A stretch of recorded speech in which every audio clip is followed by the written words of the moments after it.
लोगोफोर good morning दिनैहाय BTC नि CEM प्रमद बर' बिथांनि सायाव रायलायगोन रायजो राजाफोर दिनैनि दिनाव प्रमद बर'आ बर' हारिनि गेजेराव बयनिख्रुइबो गिदिरसिन थगायसुला बर' हारिनि थगायसुला लिडार होननानै बुङोब्ला प्रमद बर' रायजो राजाफोर दिनैनि दिनाव प्रमद बर' बिथाङा जोंनि BTC नि रायजो राजाफ्रा अननायावसो दिनैनि दिनाव चिफ जादों बियो BTC नि CEM जादों दिनैनि दिनाव प्रमद बर' बिथाङा मोनथिखागौ गोदो बिथाङा जेब्ला माने बड'लेण्ड मुभमेन्ट खालामबाय थादोंमोन बे समावनो बियो मोनथिखागौ कि बड'लेण्ड मोना होननानै मोनथिखागौ बियो कन्टिनिउवासलि मुभमेन्ट खालामबाय थानानै दा नैबेबायदि लेभेलसिम सफैनानै बिथाङा दिनैनि दिनाव नैबे दा BTR रेकर्डआनो प्रमद बर' बिथांनि थाखाय लास्ट गोल्डेन चान्स जुदि प्रमद बर'आ BTR एग्रिमेन्ट खालामाबा प्रमद बर'नि जि हप जि सिमां जि ड्रिम्स जि एसपिरेसन दंमोन BTC नि CEM जानो दिनैनि दिनाव प्रमद बर' बिथाङा बिनि थाखायनो BTR एग्रिमेन्टखौ खालामदों रायजो राजाफोर बिथाङा बुंदों बर' हारिनि जौगानाय थामोनथा आरो रैखाथिनि थाखाय माखासे आइडेन्टिटी अफ द बर' पिपल एन्ड एसपिरेशन्स एभ्रिथिं बिथाङा दिनैनि दिनाव खामानि मावगोन होननानै बुंदोंमोन बड'लेण्ड मुभमेन्ट खालामबोबाय थादोंमोन नाथाय जोंनि बर' हारिखौ लानानै प्रमद बर' बिथाङा ओरैबायदि गेम गेलेबोदों बिथाङा मोनथिखागौ जेब्ला प्रमद बर' बिथांखौ एबा अल बड' स्टुडेन्ट इउनियन आबसु बा जिखुनु पार्टिफ्रा दिनै एस'सियेट जानानै माने बड'लेण्ड मुभमेन्ट खालामबोबाय थादोंमोन दिनैनि दिनाव माने प्रमद बर' बिथाङा जेब्ला हाग्रामा महिलारि बिथाङा बड'लेण्ड मोननायनि जेबो क्राइटेरिया गैया इन पलिसि गैया ना देयर इज नो क्राइटेरिया फर दा बड'लेण्ड मुभमेन्ट होनना बुंदों बड'लेण्ड मुभमेन्टनि राइट्स दङ मुभमेन्ट खालामनायनि बाद बा बड'लेण्ड मोननायनि जेबो क्राइटेरिया गैया होननानै बुंनायाव बेखौ ओरैबायदि जोलैनि हांगार होननानै बुंदोंमोन बखिदोंमोन गाज्रि खोथा बुंदोंमोन नाथाय दिनैनि दिनाव रोखा जाबाय नोंथांमोनालाय मानोथो बुंखो कि जोंनि दिनैनि दिनाव इन्डिया गभर्नमेन्ट आसाम गभर्नमेन्टआव जेबो पलिसि एन्ड क्राइटेरिया गैया होननानै दिनैनि दिनाव मानो बेफोरबायदि बुंनो लाजियाखिसै अब्ला नोंथांमोननि क्राइटेरिया दङ होननानै बड'लेण्ड मुभमेन्ट खालामबाय थानाय कन्टिनिउवास खालामबाय थानाया फोरथो दिनैनि दिनाव नोंथांमोना लाजियाखिसै दिनैनि दिनाव बर'नि जाम्बि जाम्बा एबा लेखा गोरोंफ्रा नोंथांमोनखौ दिनै भट होनानै एबा देरहाहोबाय CEM खालामबाय सोरखौबा MCLA EM MLA खालामबाय दिनैनि दिनावबो जेबो जौगानायनि खामानि मावनो हायाखै आरो आं रोखा खोथाखौ बुंबावगोन रायजो राजाफोर BTR एग्रिमेन्टखौ जुदि प्रमद बर'आ खालामामोनब्ला प्रमद बर'नि जि सिमांमोन BTC नि CEM जानाय बियो फैमालमोन रायजो राजाफोर दिनैनि दिनाव बिनिखायनो बर' हारिखौ थगाय थसि खालामनानै जेरैखि जाया आङो बे BTR एग्रिमेन्टखौ खालामगोन होननानै प्रमद बर'आ गाव ओरैबायदि माखासे सिस्टेमेटिक पजिशन लानानै थगाय थसि बड'लेण्डखौ सोमावसारबोनानै आरो दिनैनि दिनाव बियो BTR एग्रिमेन्ट खालामनानै बर' हारिखौ दिल्लीयाव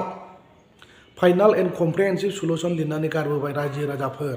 दिनैनि दिनाव जुदि फाइनाल एन्ड कमप्रिहेन्सिभ सलुसन लिरनानै गारबोनायनि मिनिङानो जाहैबाय बर' हारिनि जि जेंना एबा समस्या दं माने जि आंखालफोर दं दिनैनि दिनाव नैबे BTR एकर्डजों टटेलि जेसेबां बर' हारिनि गांनाय उखैनाय रैखाथिनि खामानि एबा linguistic culture economic and traditional etcetera जेसेबां दं टटेलि इनक्लुडेड जाजोब्बाय जोबजोब्बाय बर'नि समस्या होननानै बुंदों नाथाय दिनैनि दिनाव जुदि बर'नि समस्या बे BTR एग्रिमेन्टजों एबा पिस एकर्डजों जोबजोब्बायब्ला दिनैनि दिनावलाय मानोथो रायजो राजाफ्रा खुद्रि सारदों एबा बखिनो हमदों जुदि BTR एकर्डआ जोंनि थाखाय मोजां मोनब्ला एक्सेप्टेबोल मोनब्ला बयबो जोंनि BTC नि रायजो राजाफ्रा दिनैनि दिनाव गोजोननाय मोनगौमोन पिस जागौमोन जोंनियाव पिस एन्ड ट्रेंकुइलिटि होनदों जायखौ सुख शान्ति नाथाय दिनैनि दिनावबो प्रमद बर' बिथाङानो सासे जोलैनि हांगार बर' हारिखौ फानग्रा आरो जोंनि बड'लेण्ड मोननांगौनि जि मोन्थाय दंमोन बेखौ गेजेर ससेयाव बिथाङा दिनैनि दिनाव फोजोबस्रांनानै होबाय बियो लायार बियो ओरैबायदि माने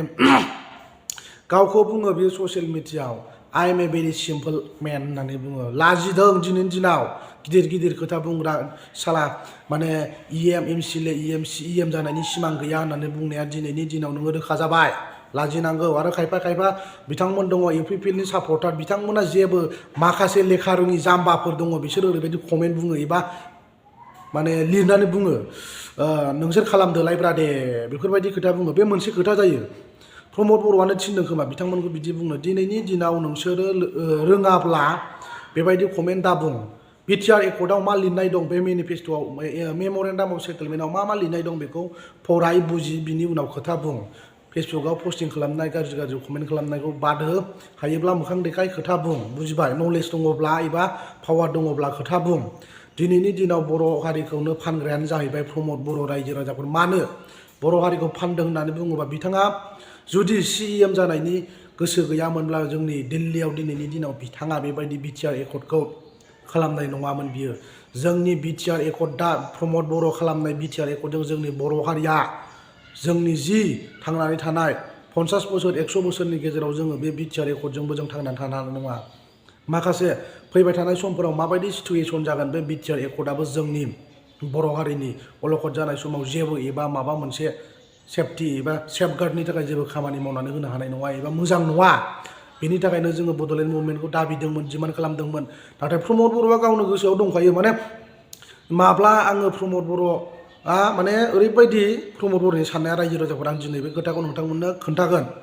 प्रमद बर'आ जेब्ला माने आबसुनि प्रेसिडेन्टशिप जाना बड'लेण्ड मुभमेन्ट खालामबाय थादोंमोन उइ वान बड'लेण्ड न' रेस होननानै बेफोरबायदि खोथा बुंदोंमोन नाथाय प्रमद बर' बिथाङाबो मिथिखागौ बड'लेण्ड मोननायनि क्राइटेरिया गैया जोंनो बड'लेण्ड मोनखाया होननानै बिथाङाबो मिथिखागौ नाथाय बड'लेण्ड मोनखाया होननानै मिथिसेयावबो बिथाङा रायजो राजाफोरखौ लानानै बड'लेण्डखौ मुभमेन्ट खालामबाय थादों माबा नङा मोनसेथ' मोनगोन होननानैसो बानायदों बियो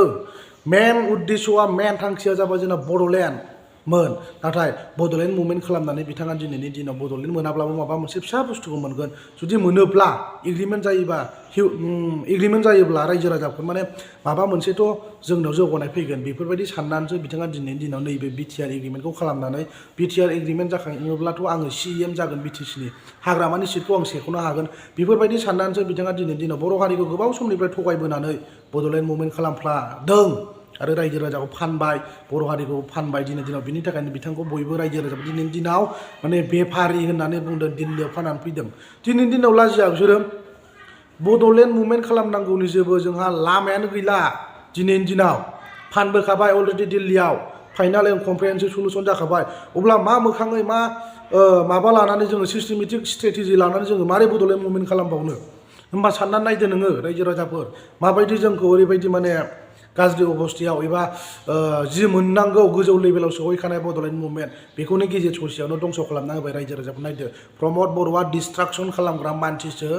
हि इज नट ए कनस्ट्राक्टिभ बेखौ गोसोआव लाखा प्रमद बर'आ डिस्ट्राक्टिभ मानसिजों कनस्ट्राक्टिभ नङा ससियेल मिडियाआव बुंनानै लायो लाजिनांगौ नोङो प्रमद बर' नोंथां खामानि गैया ग्रेटेस्ट लायारसो नोङो जोंनि BTCनि बर' हारिखौ फाननानै जाबाय दिनैनि दिनाव जेबो खामानि मावनो हाया बियो जि कमिटमेन्ट होनाय दिनैनि दिनाव गावनि गोसो बायदिसो खामानि मावदों जेखियानो बुङा मानो बादहो मालायनि बुंनायखौ आइ डन्ट केयार होनग्रा मानसिसो बियो दिनैनि दिनाव नोंखौ रायजो राजाफोरनि अननायनि थाखायसो दिनैनि दिनाव नोङो CEM जादों नोङो बखा मोनसे खोथाखौ आं रोखायै बुंबावगोन रायजो राजाफोर दिनैनि दिनाव प्रमद बर'आ गावनो रोखा बुंनानै लाखाबाय ससियेल मिडियाआव माने आंनि मार्केटआ स्टप जाबाय बेनो आंनि लास्ट BTCनि CEM जानायनि एबा माखासे पलिटिकेलनि लाभालाभनि थाखाय आं खामानि मावनायनि आंहा जेबो लामा गैला एबा आंनि फिउचारा स्टप जाबाय होननानै गावनो ससियेल मिडियाआव बुंनानै लाखाबाय बेहा आरो गुन्दै गैला रायजो राजाफोर दिनैनि दिनाव होबावदो UPPLआव भट रायजो राजाफोर जेबो बर' हारिनि जौगानायनि खामानि मावनो हायाखै माब्लाबा नोंथांमोननो खोन्थाफेरदोंना BTR एग्रिमेन्टआ मा बुस्थु हायोब्ला खोन्थाग्रोनांगौमोन बिसोरो BTR एकर्ड जायैनि सिगांनो नैबे ड्राफ्टिंआव मा दं जोंनि थाखाय BTR एकर्डआ मोजां ना गाज्रि जोंनावथ' गोबां सानसुमैफोर दं मेलेम गोनां दङ रायजो राजाफोर लेखा गोरों दं बिथांमोना नायनानै फरायनानै बुंनो हायो जोङो BTR एकर्डखौ लाजायो ना लाजा बेफोरबायदिथ' खमसे खम माबा मोनसे खोन्थानो हायोमोन बिफर पिस एग्रिमेन्ट मानो खोन्थायाखै रायजो राजाफोरनो गोरों गोराफोरनो मानो खोन्थायाखै मिटिं खालामनानै खोन्थानांगौमोन BTR एकर्डआ जोंनि थाखाय मोजां नंगौना नङा जोंनि जाय थामथि बर'नि गोरोबथा पिस एकर्ड एबा पिस एग्रिमेन्ट होननानै बुंदों गोजोन सान्थि पिस माने गोजोन दिनैनि दिनाव बबावथो पिस फैखो बबावथो मा गोजोननाय फैखो जोंनि BTCआव दासिमबो बे एखेयानो एखे देयर इज नो सेन्स बाव जेबो सोलायनाय गैया प्रमद बर' नोंथाङा जा सानदों जा स्ट्रेटेजि लादों खामानि गैया जेबो प्रग्रेस खालामनो हाया बे रोखाखा